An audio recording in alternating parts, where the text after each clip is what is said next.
안녕하세요. 살아있는 책 산책입니다. 오늘 산책길의 책은 야마구치슈 구스노키 겐의 일을 잘한다는 것입니다. 철학은 어떻게 삶의 무기가 되는가? 뉴 타입의 시대의 저자 야마구치슈와 모든 것은 취향에서 시작된다. 경영 감각의 논리 등의 저자 구스노키 겐의 대화로 풀어가고 있는 이 책은 제목 그대로 일을 잘하는 사람에 대해서 이야기합니다. 시대가 변하면서 일을 잘하는 사람이라는 기준 역시 변해가고 있음을 우리는 알고 있습니다.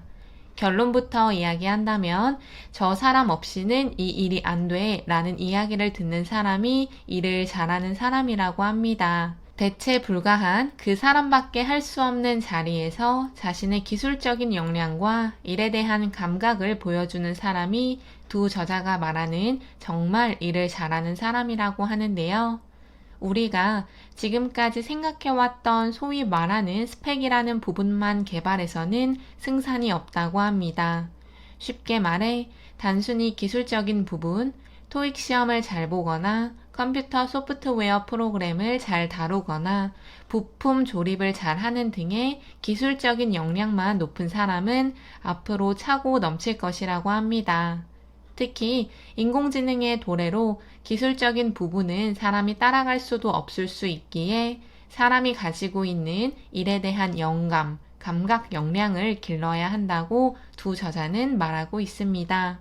그래야 자신의 업무를 진행할 때 기술과 감각을 모두 발휘시켜 일을 잘하는 사람이 된다고 합니다. 책의 내용을 요약해보자면 일에 대한 제 정의를 내리고 있으며 누가 일을 잘하는지를 보여주고 있습니다.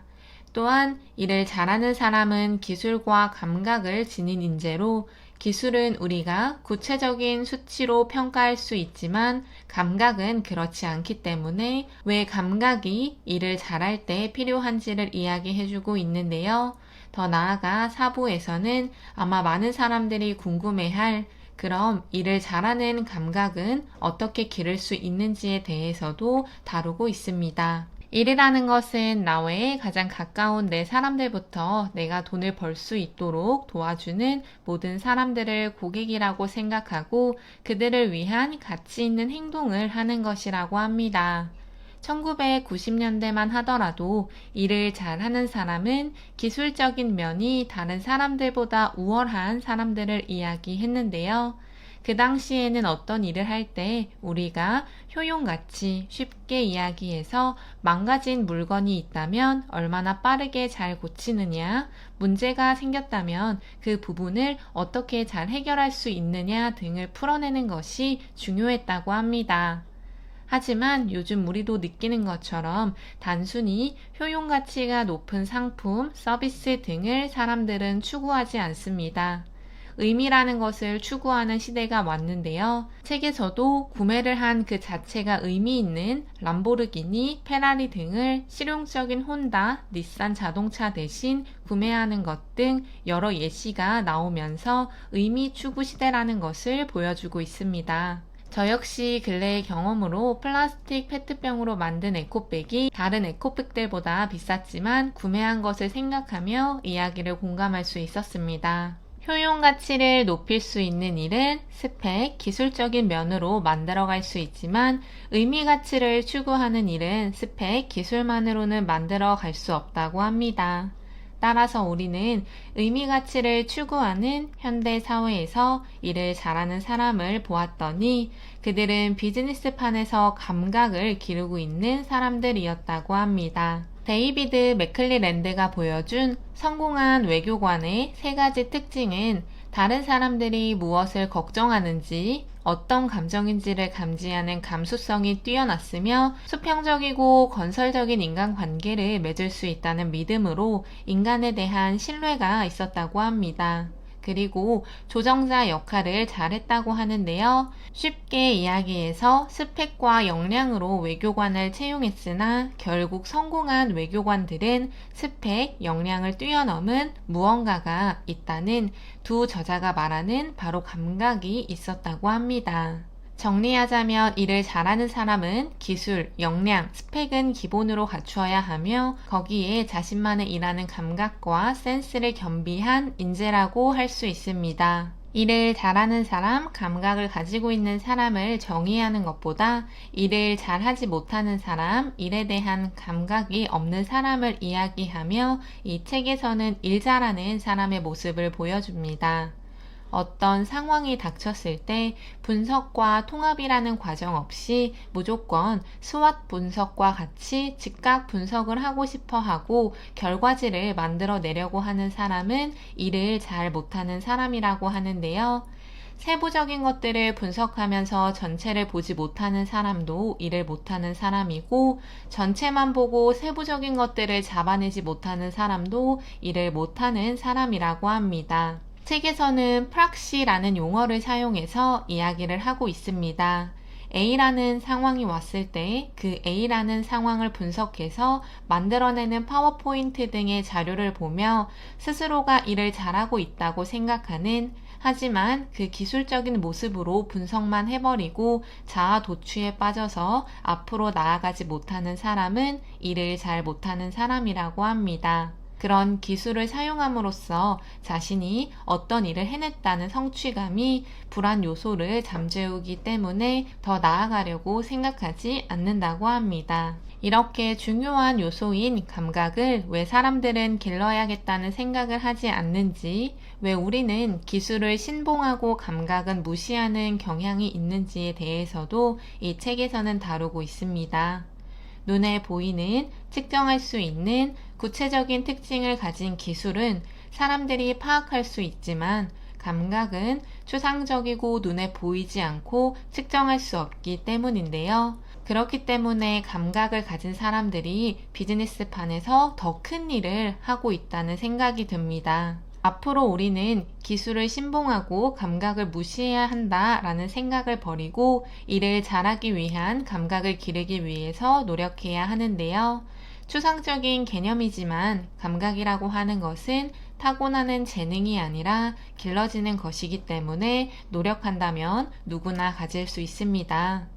앞으로의 비즈니스판에서 일을 잘한다는 이야기, 대체 불가한 인물이다 라는 이야기를 듣기 위해서는 기술과 역량을 길러내는 것은 물론 일을 잘하는 감각을 길러내는 것이 필요합니다. 저도 책을 읽으면서 감각이 중요하다는 것은 알았지만 사실 추상적이어서 구체적으로 어떻게 길러야 하는지 너무 손에 잡을 수 없는 허황된 이야기만 하는 것은 아닌가 의문이 들었는데요. 그럼에도 불구하고 스토리가 스펙을 이긴다 라는 문장을 인용해 이 책을 요약해보면 스펙을 기반으로 한 스토리는 스펙을 이긴다라고 말할 수 있을 것 같습니다. 감각을 기르기 위해서 두 저자도 정답을 제시해주지는 못하고 있는데요. 당연하겠지만 그럼에도 불구하고 두 저자의 생각이 들어간 조언은 제시합니다. 먼저 부분이 아닌 전체를 보라고 하는데요. 일을 잘하는 사람의 전체를 보라고 합니다. 전화를 받는 방식, 대화를 하는 방식, 주어진 업무를 처리하는 방식, 고객을 응대하는 방식 등 전체적인 모습을 관찰하고 그 사람의 그런 모습을 좋아해서 따라하라고 합니다. 또한 인간을 이해하라고 합니다. 기술이 발달해도 인간의 본성은 바뀌지 않는다고 합니다. 좋은 기술로 사람들을 따뜻하게 해줄 수 있는 난로가 있음에도 불구하고 벽난로를 원하는 사람들의 모습만 보더라도, 넷플릭스의 태거들의 역할을 보더라도 인간은 특수성을 가지고 있는데요. 빅데이터로 사람들의 니즈를 맞추려고 노력하는 것은 기술이 하는 것이지만 영화, 드라마 등의 컨텐츠를 보고 그것의 느낌을 표현하는 것은 사람이라는 것을 본다면 넷플릭스의 태거들의 역할이 중요할 수밖에 없다는 생각입니다. 그들 역시 일을 잘하는 감각을 길렀기 때문에 그 역할을 하고 있지 않을까 싶은데요. 인간을 정확하게 이해하고 사람들이 무엇을 좋아하는지를 제대로 아는 감각은 일을 잘하는 사람들이 가지고 있는 특성입니다. 또한 감각을 기르기 위해서는 추상적인 사고와 분석적인 사고를 모두 할 수 있어야 하며 자신이 가진 감각을 제대로 발휘하기 위해서 어떤 자리에 가야 하는지를 알기 위해 경험이 필요하다고 합니다. 기계적인 단순 반복의 경험이 아니라 자신이 정말로 열정을 가지고 일을 함으로써 그 일을 그만두었을 때 느낄 수 있는 정말 대체 불가한지를 알아볼 수 있도록 하는 것을 통해 감각을 기를 수 있다고 두 저자는 말하고 있습니다. 스펙을 기반으로 한 스토리를 가진 사람들, 기술적인 역량도 출중하고 자신만의 일하는 감각도 있는 사람들이 일을 잘하는 이유는 여러 가지가 있습니다.